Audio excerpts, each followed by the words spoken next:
이재명 후보에게 불리한 대법원 판결이 나오자마자 민주당은 민생 논의장을 31번째 탄핵 테러의 범죄 현장으로 악용했습니다. 민주당이 한밤중에 기습적으로 최상목 부총리를 탄핵한 진짜 이유는 따로 있습니다. 결국 지난 저녁 벌어진 광란의 탄핵 난사는 이재명 후보의 사법 리스크를 제거하기 위한 거대한 음모의 첫 단추이자 선거범죄 계획의 서막인 셈입니다. 어제 대법원은 대한민국의 법치와 정의가 살아있음을 보여주었습니다. 편향적이었던 2심 판결을 바로잡고 허위사실 유포로 유권자를 기만했던 이재명 후보에 대해 엄중한 처벌이 필요하다는 취지로 파기환송했습니다. 이는 고 김문기 씨와 그 유가족에게 보내는 뒤늦은 위로이며 권력자의 거짓말로 고통받은 무고한 공직자들을 위한 사법정의의 외침입니다. 하지만 사법정의는 국민의 정치적 심판이 함께할 때 비로소 완성될 수 있습니다. 190석 초고대 의석과 진영 논리에 사로잡힌 인사들이 결탁한다면 겨우 살아난 정의의 불꽃은 언제든 꺼질 수 있기 때문입니다. 당장 대법원 판결 이후 쏟아진 민주당의 극언들을 보십시오. 최민희 의원은 조희대 대법원장의 사법 쿠데타라고 했고 김용민 의원 역시 대법원의 내란 행위라며 대법원 판결을 정면으로 부정했습니다.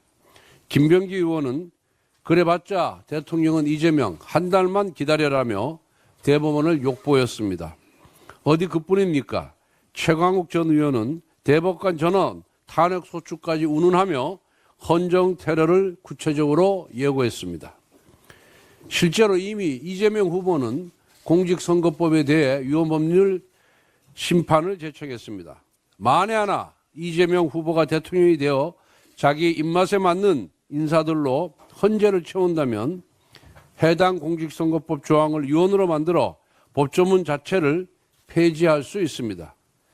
즉 법의 폐지로 재판을 완전히 박살내는 법제 완박입니다. 현재 이재명 후보는 8개 사건 12개 혐의로 5곳의 재판부에서 재판을 받고 있습니다. 하나하나가 파렴치한 범죄로 공직선거법 재판은 그 시작에 불과합니다. 따라서 이재명 후보가 대통령이 되면 법제 완박 셀프 사면 프로젝트를 강행할 가능성이 대단히 높습니다. 현행 사면법은 형이 확정된 자만을 사면할 수 있지만 대통령의 제의 요구권을 장악한 민주당은 법 개정을 통해 재판 중인 자까지 사면이 가능하도록 밀어붙일 수 있습니다.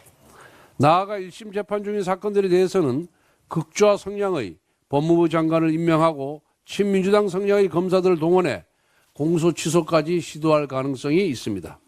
이마저 여의치 않을 경우에는 검찰을 해체한 뒤 공소총으로 분리하고 공소총의 공판검사 자리에 좌파 성향 법조인을 대거 임명해 직무유기를 유도함으로써 무죄 판결을 받는 시나리오도 있을 것입니다.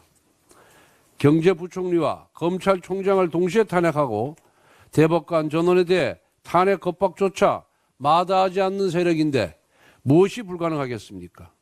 민주당은 공직선거법상 허위사실 공표죄를 폐지하는 법안도 이미 제출했습니다. 이는 범죄 후 형이 폐지되면 벌하지 않고 소송을 종결하는, 즉 면소 판결하는 형사소송법 규정을 악용한 흉계입니다. 이처럼 이재명 세력의 셀프 사면 프로젝트는 실현 가능한 재앙입니다. 그렇기 때문에 대법원의 판결은 국민의 정치적 심판이 함께 이루어질 때 비로소 온전한 정의와 법치로 완성될 수 있습니다. 국민 여러분, 저희가 많이 부족했습니다. 그러나 그 부족함이 이재명 세력의 면죄부가 되어서는 안 됩니다. 국민의힘이 바뀌겠습니다. 부디 이재명 세력의 헌정 테러 복주를 막을 수 있도록 힘을 모아 주십시오. 어제 대법원은 이재명 대표의 2심 무죄 판결을 강하게 질책하고 유죄 취지로 파기환송을 했습니다. 직후 민주당은 긴급 대응 의총을 열었습니다. 국민 앞에 석고 대제를 해도 모자란 상황에서 민주당이 국민께 들이민 것은 충격적이게도 최상목 경제부총리와 심우정 검찰총장 탄핵이었습니다.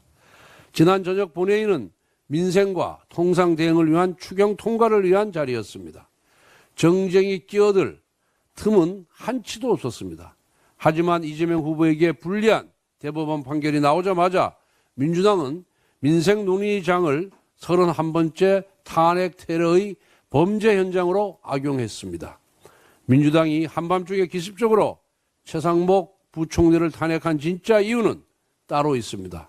다른 국무위원들에게도 사표를 내든지 아니면 탄핵을 당하든지 겁박하며 궁극적으로 국무회의 자체를 무력화하려는 의도입니다. 즉 국무회의를 통한 제2요구권 행사를 봉쇄한 이후 공직선거법상의 허위사실 공표죄 폐지, 대통령 당선 시 재판중지법 통과 등 초유의 악법을 통과시키기 위한 사전 작업인 셈입니다. 나아가 검찰총장의 손발을 묶고 대선판을 뒤흔들 선거범죄를 마음껏 저지르려는 것이 민주당의 속셈입니다. 결국 지난 저녁 벌어진 광란의 탄핵 난사는 이재명 후보의 사법 리스크를 제거하기 위한 거대한 음모의 첫 단추이자 선거범죄 개혁의 서막인 셈입니다.